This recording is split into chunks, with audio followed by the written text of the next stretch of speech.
우리나라 거제와 통영에 비가 너무 많이 와서 피해가 컸습니다. 그런데 그 전까지는 경상도 내륙 지역으로 비가 오지 않아서 정말로 힘들었습니다. 저수지가 다 말라서 거북이 등껍질처럼 그렇게 수온이 말라버렸던 것을 우리가 알고 있습니다. 자, 이처럼 비가 오지 않아서 대지가 마르고 풀이 마르고 땅이 갈라지면 사람들은 막막해합니다. 특히 농부들이 힘들어하죠. 그러면서 하늘을 쳐다봅니다. 언제 저 구름이 비를 내릴 것인가? 이 더해지를 적실 것인가? 매일매일 그들의 마음도 메말라 가게 됩니다. 자, 그러다가 빗방울이 한두 방울씩 떨어지기 시작하면 이제 마음이 어떻습니까? 다쳤던 마음도 열리고 메말랐던 심령에도 기쁨이 생기기 시작합니다. 하지만 우리가 이 과정 속에서 보면 여러분, 비가 오지 않는다고 우리가 할 수 있는 일이 뭐가 있을까요? 여러분, 그 저수지 바닥, 강바닥을 우리가 삽으로 파고 꽃갱이질을 한다고 해서 그 물을 우리가 다 공급할 수 있습니까? 우리가 할 수 있는 것은 그냥 하늘에서 비가 오는 것만 기다리는 것입니다.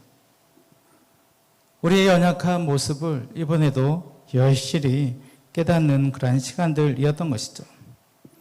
자, 오늘 이스라엘 백성들이 바로 이와 같은 비를 기다리는 장면들, 오늘 이사야는 이야기를 풀어가고 있습니다. 메마른 이 이스라엘 남유다죠. 남유다에 그 백성들의 마음이 메말라가고 있었다는 것입니다. 그런데 그 메말라가는 그 심령으로 하나님께서 새로운 은혜를, 생명을 부으신다는 이야기가 오늘 이 이사야 32장의 말씀이라고 할 수 있습니다. 자, 생명이 흘러가는 곳에 무엇이 찾아오는가? 바로 평화가 찾아온다는 것입니다. 자, 그래서 오늘 말씀의 제목이 무엇입니까? 광야에 흐르는 평화다. 여러분, 이사야가 보는 이 이스라엘의 현실은 어땠습니까? 결코 평화롭지 않았습니다. 왜냐하면 북쪽에 아수르라는 그 강대한 민족이 언제 쳐들어올지 모릅니다. 얼마 전까지 들었던 소식, 북쪽의 나라들이 멸망당했다는 소식을 들었습니다. 내일이라도 당장 이 아수르라는 나라가 밀고 내려올 수 있는 것이죠. 자, 그때 사람들은 두려웠습니다. 여러분, 우리는 전쟁 세대가 아니지만 전쟁을 겪어보신 분들의 이야기를 들어보면 전쟁이 얼마나 무섭고 참혹한지 알 수 있는 것이죠. 우리가 이 전쟁통에서 어떻게 살아남을 것인가? 그래서 지도자들은 어떤 생각을 했죠? 하나님을 찾기보다는 남쪽에 있는 강대국 애굽을 찾아가려고 했습니다. 우리가 31장에서 봤던 것처럼 이 애굽이라는 강한 군대, 그들의 마병을 찾아가려고 했을 때 하나님이 뭐라고 말씀하셨죠? 애굽을 의지하지 말라라는 것이 하나님의 메시지였습니다. 그리고 오늘 32장에서는 이렇게 시작합니다. 이사야가 뭐라고 외칩니까? 우리 1절을 한번 같이 볼까요? 시작.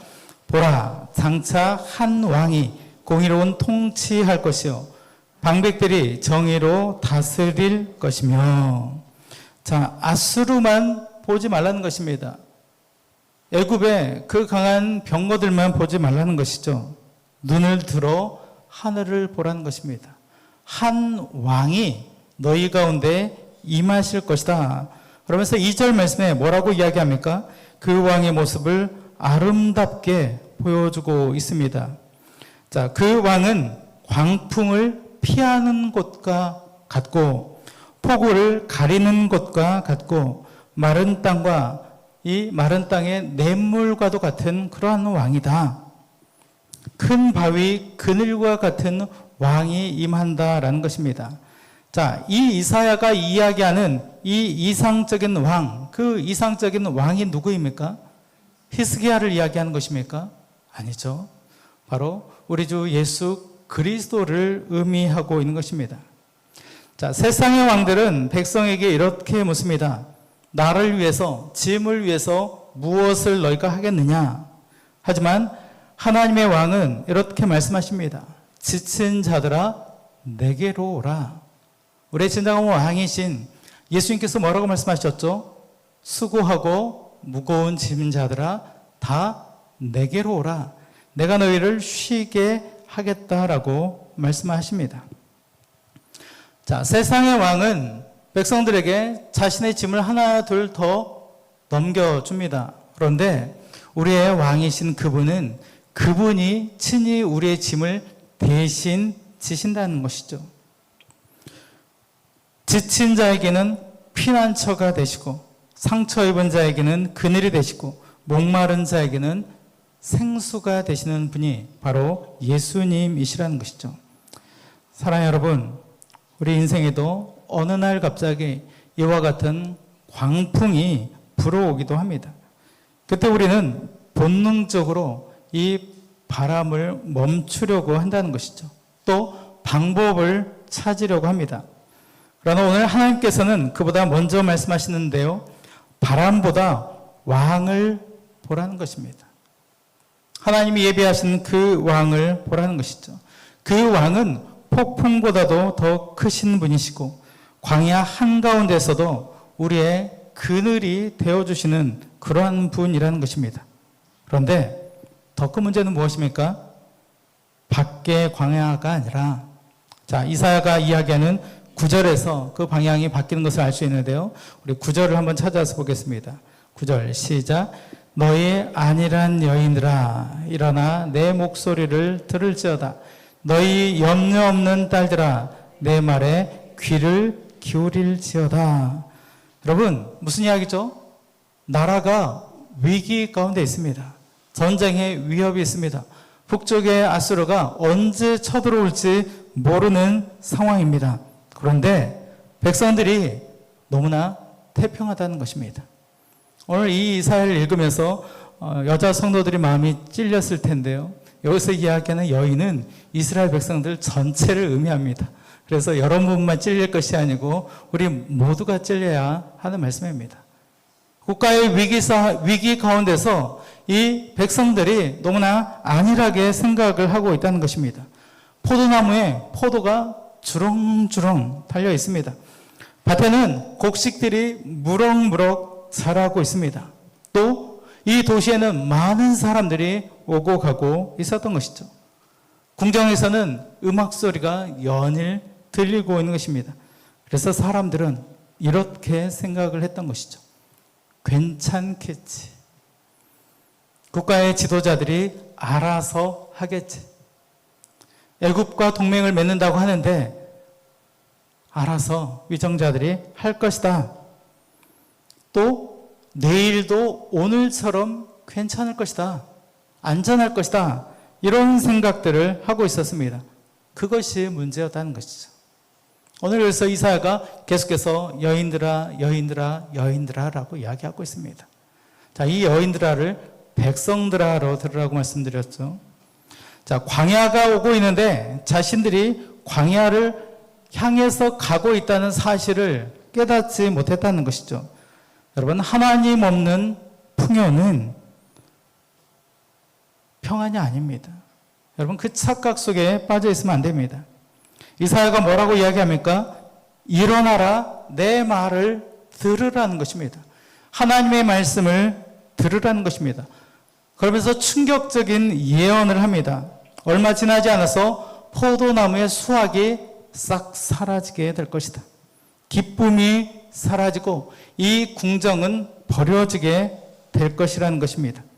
땅에서는 가시와 찔레가 자라게 될 것이다. 여러분, 이것은 무엇을 상징하고 있죠? 전쟁이 끝난 이후에 폐허가 된 상태를 이야기합니다. 도시에, 성읍에 사람들이 다 떠나가면 허물어진 그 돌들 사이로 누가 와서 자리를 차지하죠? 짐승들이 자리를 차지하는 것입니다. 황폐해야 된 전답에는 뭐가 자랍니까? 잡풀들이 자라는 거예요. 방치된 상태가 된다는 그 이야기를 하고 있습니다.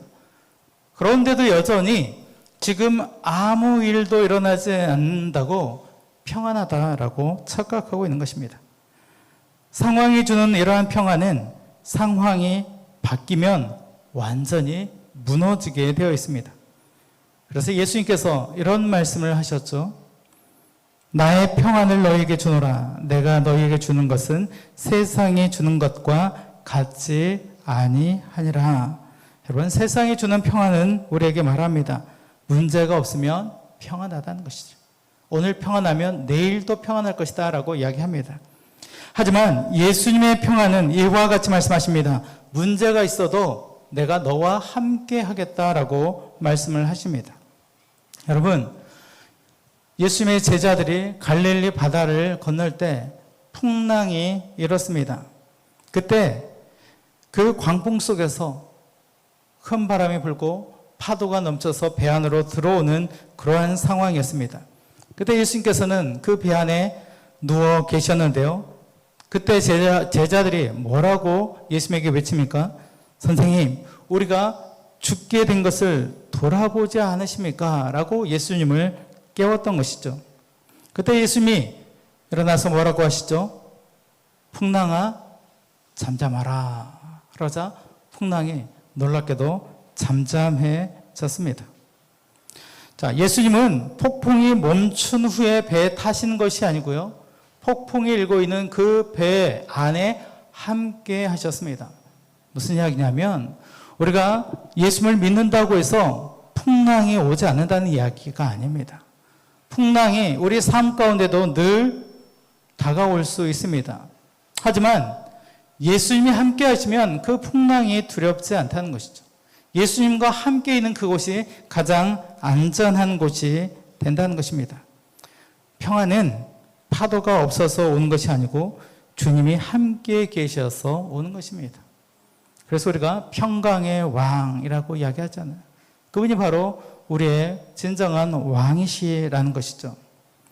자, 오늘 본문에서는 포도원은 황폐화가 되고 궁전은 버려지게 되고 도시는 적막해진다고 합니다. 가시와 찔레가 올라오고 이 전 국토가 황폐화가 된 상태에서 무너진 상태를 이야기하는 것이죠. 참혹한 전쟁의 현실을 그대로 묘사하고 있습니다. 사람의 힘으로는 어떻게 할 수 없는 지경에까지 이르게 된다는 것입니다. 그런데 바로 그때 15절의 말씀이 이렇게 이야기합니다. 우리 15절을 한번 같이 찾아서 읽겠습니다. 시작. 마침내 위에서부터 영을 우리에게 부어주시리니 광야가 아름다운 밭이 되며 아름다운 밭을 숲으로 여기게 되리라. 아멘. 여러분, 이 말씀에 은혜가 되십니까? 마침내입니다. 마침내. 사람에게는 끝이라고 생각했는데 그 끝이 하나님에게는 또 다른 시작점이었던 것이죠. 사람이 포기한 그 자리에서 하나님이 일하고 계시는 것입니다. 우리의 힘이 바닥난 자리에서 위로부터 은혜가 부어진다는 것입니다. 그리고 여기서 또 중요한 표현이 하나 있었는데 무엇입니까? 마침내 위에서부터. 비가 오지 않으면 어디를 바라보죠? 위를 바라보죠. 이 가뭄을 해결할 수 있는 것, 그 양수기로 물을 좀 품어댄다고 해결되지 않아요. 그 기근 속에서는 위로부터 단비가 내려야만, 큰 비가 내려야만 이 가뭄을 해결할 수 있는 것입니다. 이처럼 회복은 우리가 만들어내는 것이 아니라 위로부터 내려오는데요. 우리는 이것을 은혜라고 합니다. 하나님이 내려주시는 은혜, 하나님의 선물이라는 것이죠. 성령의 역사를 의미하는 것입니다. 우리는 인생의 광야를 만나면 이렇게 생각을 합니다. 아, 내가 더 노력을 해야지. 내가 어떻게 해서든지 이 문제를 해결해야 되겠다라고 생각을 합니다. 그래서 더 애쓰고 더 열심히 뛰어다닙니다. 그러다가 어떻게 되죠? 지치고 방전되게 되어 있어요. 방전이 되면 차는 무용지물이 됩니다. 마찬가지로 우리도 영적으로 방전이 되면 더 이상 아무것도 할 수 없는 그러한 상태가 되는 거예요. 여러분이 방전이 되면 교회 예배당까지 나올 힘도 없습니다. 지금 그 상태를 이야기하고 있는 것이죠. 그때 하나님이 뭐라고 말씀하십니까? 내가 모든 것을 만들어내려고 하지 말아라. 내가 모든 것을 해결하고 하려고 하지 말아라. 대신 위를 바라보라는 것입니다. 위에서부터 부어주시는 그 성령을 기대하라는 것입니다. 여러분, 여러분의 신앙이 메말라 가고 있습니까? 기도가 잘 나오지 않습니까? 기도를 열심히 했는데도 아무런 변화가 없어서 실망하고 있습니까? 요즘 새벽마다 한 청년인지 젊은 성도가 와서 기도합니다. 그리고 금요 기도회 때도 와서 뜨겁게 기도합니다.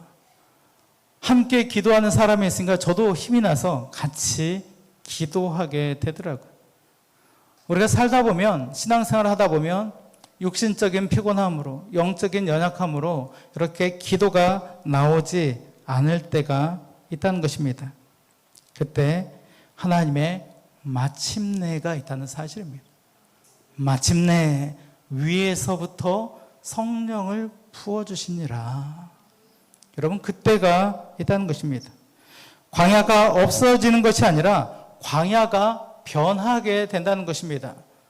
여러분, 광야, 그것을 사막이라고 합니다. 성경은 광야라고 번역을 했지만 사막을 이야기해요. 풀 한 폭이 없는, 물이 없는 곳, 척박한 땅을 의미하는 것입니다. 그런데 그 광야에 샘이 솟아나고 그 샘을 통해서 강이 만들어진다는 것입니다. 이것은 기적을 이야기하는 것이죠. 자, 우리가 영적으로 이와 같이 갈라진 그 신앙 속에서 샘이 만들어지고 강이 만들어져 물이 흐르게 되면 어떤 일이 생길까요? 삶이 제자리를 찾게 되어 있습니다. 하나님의 하나님 되심을 고백하게 됩니다. 내가 내 인생의 주인의 자리에 앉아 있었다면 이제 그 자리에서 내려오게 됩니다. 돈이 주인이 아니라 이 돈은 우리 삶의 도구가 되게 되는 것입니다. 관계 속에서도 미움보다는 용서의 마음이 더 앞서게 됩니다. 그리고 거짓보다는 정직함을 선택하게 됩니다. 내 욕심보다는 하나님의 뜻을 먼저 구하게 된다는 것이죠. 여러분, 이것이 바로 성령의 역사입니다. 우리의 노력, 우리의 열심이 아니고요. 위로부터 부어주시는 성령의 능력.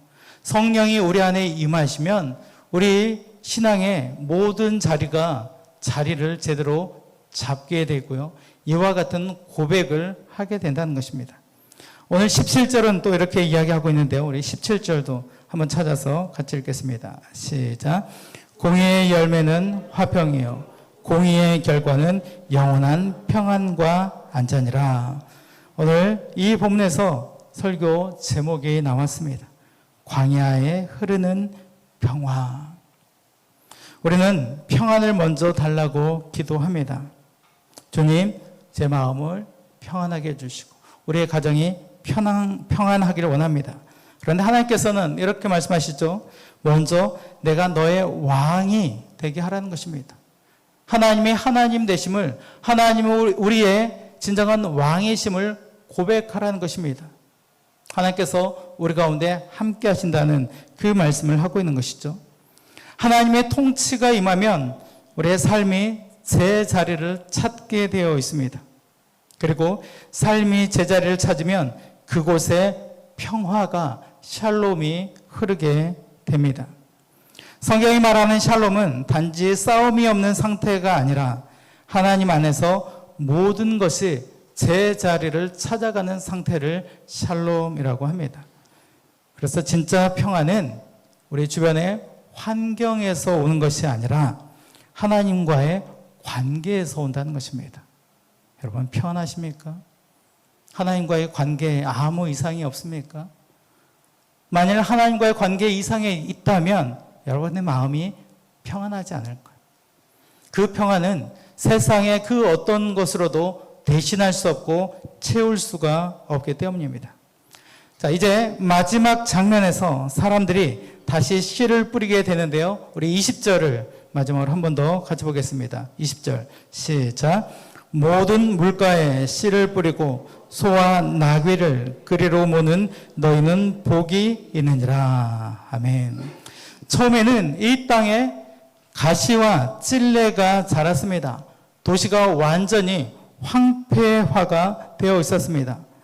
그때 사람들의 마음은 두려움으로 가득 찼었죠.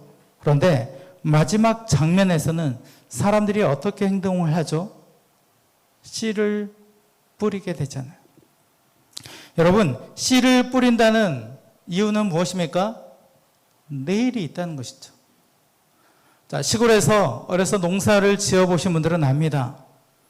무슨 일이 있어도 종자를 먹지는 않습니다. 종자가 무엇이죠? 밭에 뿌릴 씨앗을 의미합니다. 가장 좋은 것을 남겨두고요. 내년을 기약하며 마련해 두는 것입니다. 아무리 배가 고파도 그것을 종자를 먹지는 않습니다. 왜냐하면 밭에 뿌려야 하기 때문인 것이죠. 다시 말해 하나님이 다시 우리를 살리실 것을 기대하기 때문에 그래요. 소망이 생긴 것입니다. 그래서 시편 126편에 이런 말씀이 있죠. 눈물을 흘리며 씨를 뿌리는 자는 기쁨으로 거두리로다. 여러분, 이 씨를 뿌릴 때 눈물이 앞서죠. 왜냐하면 지금 당장 먹을 것도 없는데 이것을 밭에다 뿌려야 해요. 여러분, 지금 당장 먹을 것이 없습니다. 그러면 이 종자를 먹겠습니까? 아니면 좀 더 참고 내일을 위해서 뿌리겠습니까? 우리가 눈물을 흘리면서 이 씨를 뿌린다는 것은 바로 하나님이 내일을 약속하셨기 때문에 그래요. 우리에게 미래가 있다는 것입니다. 이것이 바로 믿음이라는 것을 지금 이사야가 우리에게 증거하고 있는 것이죠. 사랑하는 여러분, 오늘 여러분의 광야는, 그렇다면 그 광야는 어디입니까? 예전에는 뜨거웠는데 왜 내 마음이 이렇게 식었을까라고 생각을 하고 계십니까? 혹시 그런 광야 속에서 여전히 고민하고 갈등하고 계십니까?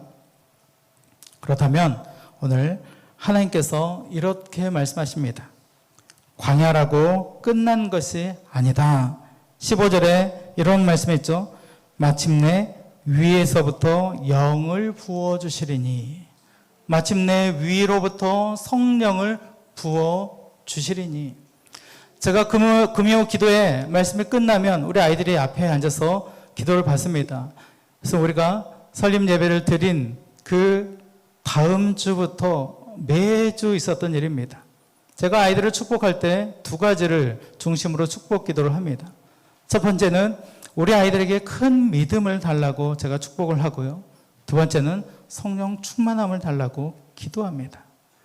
왜냐하면 성령의 사람으로 거듭나야만 비로소 믿음의 삶을 살아갈 수가 있기 때문인 것이죠. 자, 오늘 처음 말씀드렸던 메마른 땅을 다시 한번 생각해 보시기 바랍니다. 쩍쩍 갈라져 있는 그 강바닥, 저수지 바다, 아무리 애를 써도 하늘에서 우리가 비를 만들어낼 수는 없다는 것이죠.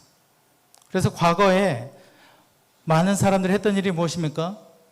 기우제를 지내는 것이잖아요.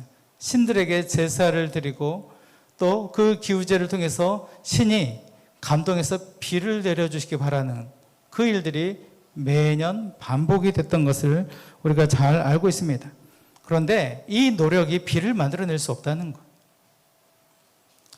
자연 앞에 우리 인간은 한없이 연약한 존재라는 사실입니다. 그러나 딱 하나가 있죠. 그 하나가 무엇입니까? 하늘을 향해 우리가 열려 있는 것입니다. 하늘을 향해 열려 있다는 것이 무엇을 의미하죠?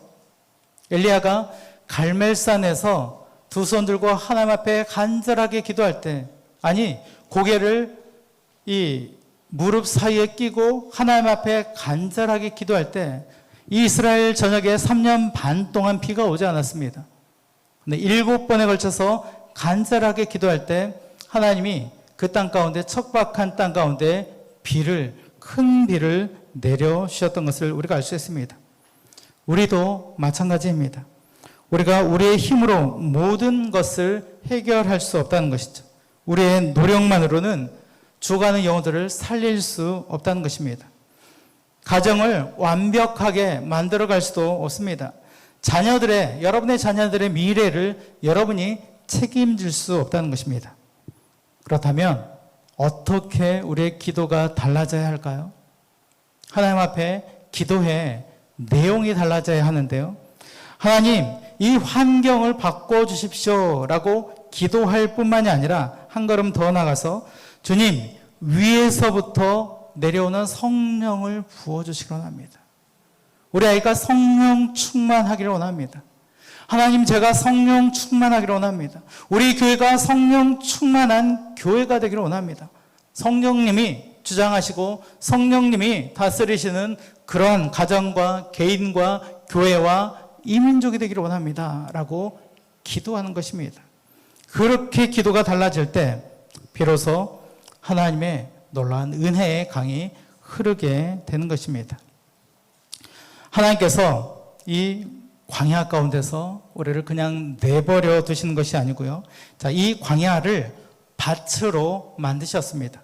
또 밭을 숲으로 만드셨습니다. 하나님이 하셨죠. 하나님의 평화가 그 위로 흐르게 되는 것입니다. 사랑하는 여러분, 광야를 두려워하지 마시기 바랍니다. 광야보다 더 크신 하나님이 바로 저와 여러분의 하나님 되십니다. 하나님이 모든 만물을 창조하시고 통치하고 다스리고 계십니다. 그렇기 때문에 우리가 바라봐야 할 분은 바로 예수 그리스도이신 것이죠. 위에서부터 임하시는 성령을 사모하는 것입니다. 그리고 오늘 기도의 씨앗을 다시 뿌리는 것입니다. 여러분, 아까 이사야가 뭐라고 이야기했습니까? 너희 안일한 여인들아 일어나라 라고 했습니다. 지금 이사야가 이 자리에 있다면 뭐라고 이야기했을까요? 너희 안일한 여인들아. 여러분, 여인들아는 백성들하로 해석하라고 말씀드렸죠. 너희 안일한 여인들아, 예배에 와서 기도해라. 금요 기도에 와서 기도해야 하지 않겠냐라고 이야기하지 않을까요? 자, 이사야의 마음을 제가 대변을 하고 있는 것입니다.